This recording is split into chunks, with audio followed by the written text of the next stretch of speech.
নমস্কার বন্ধুরা, ইতিহাসের রীতিকথার নতুন পর্বে আপনাদের সকলকে স্বাগত। সনাতন হিন্দু ধর্মের বাংলা ক্যালেন্ডার অনুসারে বছরের শেষ মাস হলো চৈত্র মাস।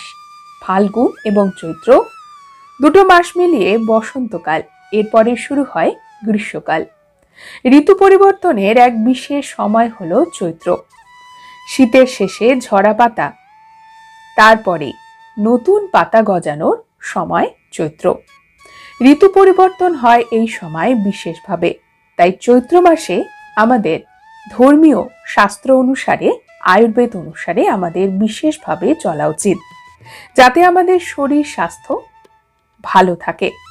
অন্যদিকে চৈত্র মাসের ধর্মীয় মাহাত্ম্য রয়েছে অনেক।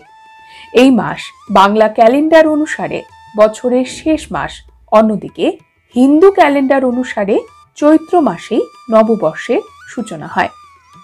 চৈত্র মাসে বাসন্তী দুর্গাপূজা অনুষ্ঠিত হয়, অর্থাৎ যেটি মা দুর্গার আরাধনার একটি বিশেষ সময়। বাসন্তী দুর্গাপুজোই হিন্দুদের প্রাচীন দুর্গাপুজো।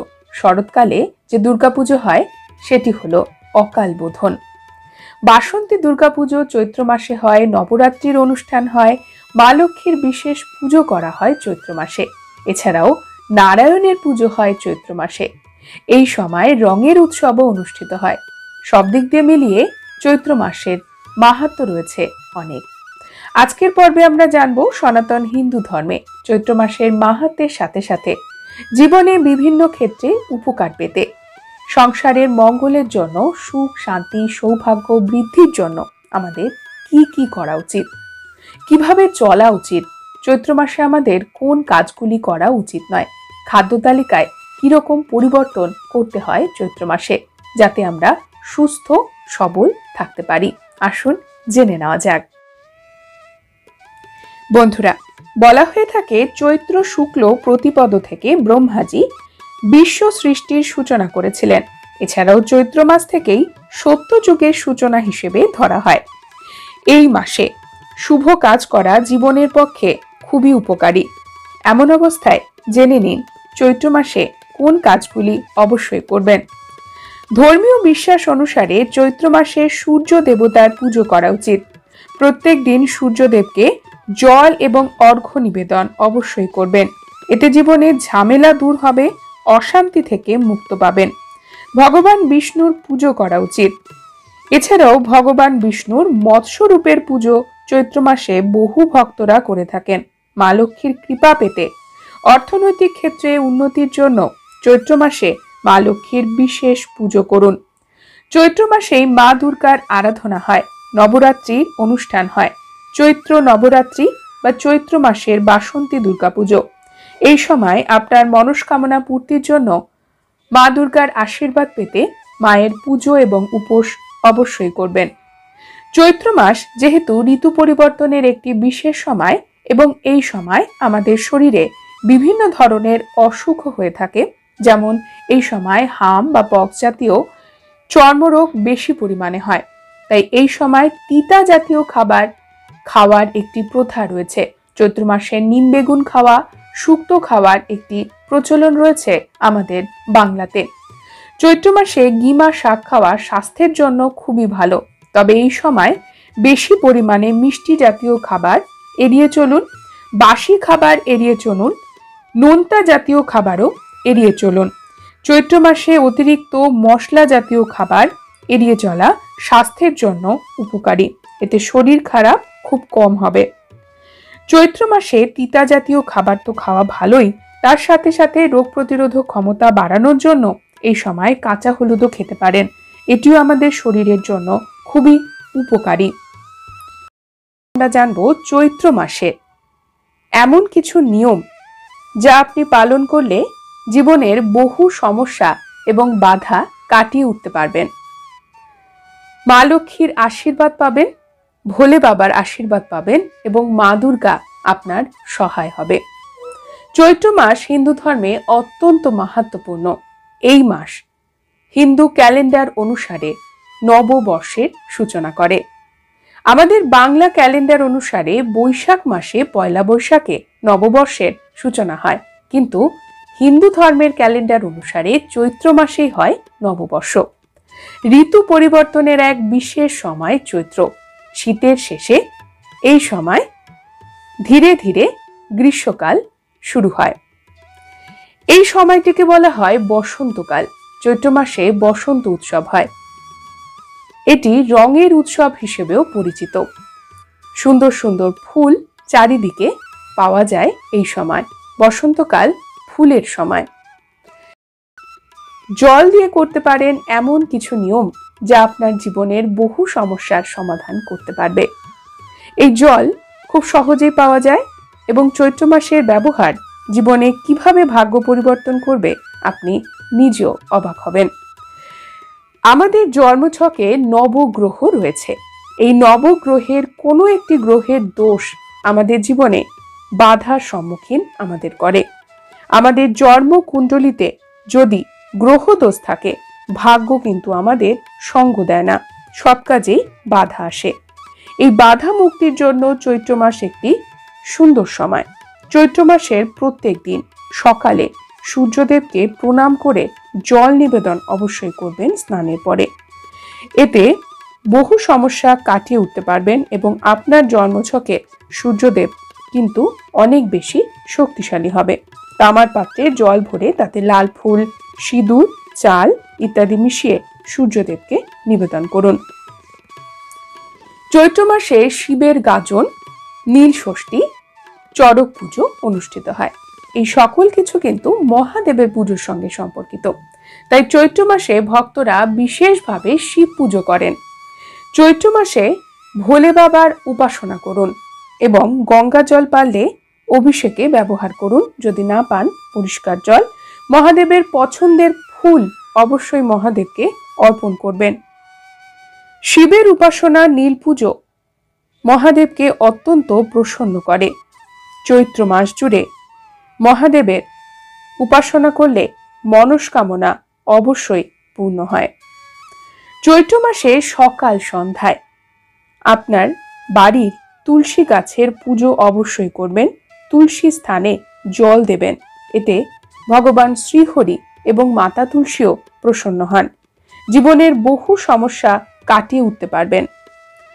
চৈত্র মাসে হয়ে থাকে নবরাত্রি অর্থাৎ বাসন্তী দুর্গাপুজো। যখন শরৎকালে অকাল বোধন, যেটি শারদীয়া দুর্গাপুজো নামে পরিচিত, প্রচলিত হয়নি, তখন থেকেই কিন্তু তার আগে থেকেই এই বাসন্তী দুর্গাপুজো হয়ে থাকে। বাঙালির প্রাচীন দুর্গাপুজো চৈত্র নবরাত্রি, বাসন্তী দুর্গাপুজো। এই কারণে চৈত্র মাসে মা দুর্গার আরাধনা করতে বলা হয়। চৈত্র মাসে মা দুর্গার পুজো করুন, মায়ের ধ্যান মন্ত্র, প্রণাম মন্ত্র উচ্চারণ করুন। চৈত্র নবরাত্রির সময় মায়ের কাছে বিশেষভাবে প্রার্থনা করুন এবং মাকে লাল ফুল দিতে একদমই ভুলবেন না। বাড়ি থেকে নেগেটিভিটি দূর করতে চৈত্র মাসে যে কোনো দিন একটি নিখুঁত পান পাতা নিন এবং তার উপরে কিছু ফটকিরি বা কর্পূর নিতে পারেন। সেটি লাল কাপড়ে মুড়ে বাড়ির সদর দরজার ওপর ঝুলিয়ে রাখুন। বাড়িতে কোনো প্রকার নেগেটিভ শক্তি প্রবেশ করতে পারবে না। আপনার বহু সমস্যার সমাধান এই উপায়ের মাধ্যমেই হয়ে যাবে। চৈত্র মাসে নিম গাছের বিশেষভাবে পুজো করুন। চৈত্র মাসে বাঙালির ঘরে ঘরে নিম বেগুন খাওয়ার প্রচলন রয়েছে। এতে বহু ধরনের চর্মরোগ, এছাড়াও বিভিন্ন ধরনের এই সময় ঋতুজনিত যে অসুখ হয় সেখান থেকে আমরা বাঁচতে পারি। এটি আমাদের রোগ প্রতিরোধক ক্ষমতা তৈরি করে। বলা হয় চৈত্র মাসে মা শীতলা এবং মা দুর্গা নিম গাছে বাস করেন। তাই এই সময় নিম গাছের বিশেষ যত্ন নিন। পারলে বাড়িতে একটি নিম গাছ লাগাতে পারেন, যত্ন নিতে পারেন এবং নিম গাছের তলাতে মাটির প্রদীপ জ্বালিয়ে আসতে পারেন। এটি কিন্তু খুবই শুভ বলে মনে করা হয়। তুলসী গাছ যদি বাড়িতে লাগান, ধন সম্পদের অভাব থাকবে না। ভগবান শ্রীহরির আশীর্বাদ সারা জীবন আপনার উপরে বর্ষিত হবে। তুলসী গাছ সনাতন হিন্দু ধর্মে অত্যন্ত গুরুত্বপূর্ণ একটি উদ্ভিদ। প্রায় প্রত্যেকটি হিন্দু বাড়িতেই তুলসী গাছ থাকে এবং তুলসী গাছ লাগানো অত্যন্ত শুভ মনে করা হয়। তবে এই গাছ লাগানোর কিছু শুভ দিন রয়েছে কিছু শুভ সময় রয়েছে। সেটি যদি সঠিক নিয়মে আপনি পালন করতে পারেন তবে আপনার সংসারে অতুলনীয় ধন সম্পদ পূর্ণ হবে। হিন্দু ধর্মে তুলসী গাছের এই গুরুত্বের কথা মনে রেখে বাড়িতে সুখ, শান্তি, অর্থনৈতিক স্বাচ্ছন্দ্যের জন্য মানুষ নিয়মিত তুলসী গাছের পুজো করেন। সাধারণত প্রত্যেকের বাড়িতেই তুলসী গাছ থাকে, কিন্তু মাঝে মাঝে তুলসী গাছ শুকিয়ে যায় বা নতুন করে তুলসী গাছ লাগানোর প্রয়োজনীয়তা দেখা দেয়। তখন সবার মনে আমাদের প্রশ্ন আসতে পারে, কোন দিন সবচেয়ে ভালো তুলসী গাছ লাগানোর জন্য?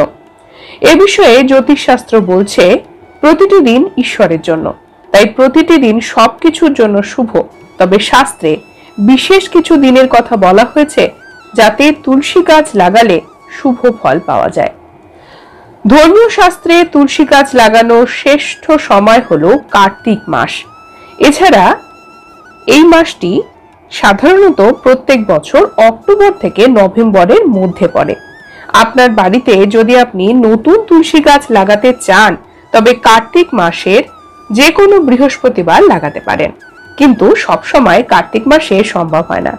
কার্তিক মাস ছাড়া আরো একটি মাস হলো বৈশাখ মাস এবং চৈত্র মাস। এই বৈশাখ এবং চৈত্র মাসের যে কোনো বৃহস্পতিবার তুলসী গাছ বাড়িতে লাগান। বৃহস্পতিবার ভগবান শ্রীহরি অত্যন্ত প্রসন্ন হন তুলসী গাছ লাগালে। ভগবান শ্রীহরির কৃপা পাওয়া যায়। এমন পরিস্থিতিতে বাড়িতে তুলসী গাছ বৃহস্পতিবারে লাগাতে পারেন। যদি বৃহস্পতিবারে না পারেন তবে শুক্রবারেও কিন্তু লাগাতে পারেন। কার্তিক মাস ছাড়া চৈত্র মাসের নবরাত্রির সময় অর্থাৎ বাসন্তী দুর্গাপুজোর সময় বাড়িতে নতুন করে তুলসী গাছ লাগাতে পারেন এবং এক্ষেত্রে শুক্রবারে লাগালে খুবই ভালো ফল পাবেন। বৈজ্ঞানিক দৃষ্টিকোণ থেকে বলা যেতে পারে তুলসী গাছ এপ্রিল থেকে জুন মাসে রোপণ করা যায়। এই সময় এর বৃদ্ধি এবং এর গঠনও ভালো হয়। এছাড়া শনিবারও বাড়িতে তুলসী গাছ লাগাতে পারেন। জ্যোতিষশাস্ত্র বলছে শনিবার যদি আপনি একটি তুলসী গাছ বাড়িতে নিয়ে আসেন বা বাড়ির উঠোনে লাগান তবে দীর্ঘদিন ধরে চলমান অর্থনৈতিক সংকট থেকে আপনি অনেক দূরে থাকবেন। তবে তুলসী গাছ ছোঁয়া এবং না লাগানোর কিছু তিথি রয়েছে। সোমবার, বুধবার, রবিবার, একাদশী তিথি, সূর্যগ্রহণ বা চন্দ্রগ্রহণের দিনে কখনোই তুলসী গাছ লাগাবেন না। এই সকল দিনে তুলসী গাছ স্পর্শ করাও উচিত নয়। রবিবারে তুলসী গাছে জল দেবেন না, বাকি দিনে অবশ্যই জল দিন। সূর্যাস্তের পরে তুলসী গাছের পাতা ছেঁড়াও উচিত নয়। এর পাশাপাশি আপনাকে আরো একটি বিষয় নজর রাখতে হবে, তুলসী গাছে যেন পর্যাপ্ত পরিমাণে জল, হাওয়া আসে, সেই দিকটাও। আপনি আপনার বাড়িতে উত্তর বা পূর্ব দিকে তুলসী গাছ লাগাতে পারেন। এর মধ্যে উত্তর দিকটি সবচেয়ে শুভ মনে করা হয়। বাস্তু অনুসারে বাড়িতে যেখানেই তুলসী গাছ লাগাবেন সেখানে গোবর দিয়ে লেপে দিতে পারলে পজিটিভ এনার্জি আসবে। তুলসী গাছ যেখানে রাখবেন সেখানে কিন্তু চটি বা জুতো রাখবেন না, ঝাঁটাও রাখবেন না, এই বিষয়ে খেয়াল রাখবেন। তুলসী গাছ পারিবারিক সুখ সমৃদ্ধি বজায় রাখে। তুলসী গাছে নিয়মিত জল দেওয়া এবং তুলসী তলায় প্রদীপ জ্বালানো উচিত।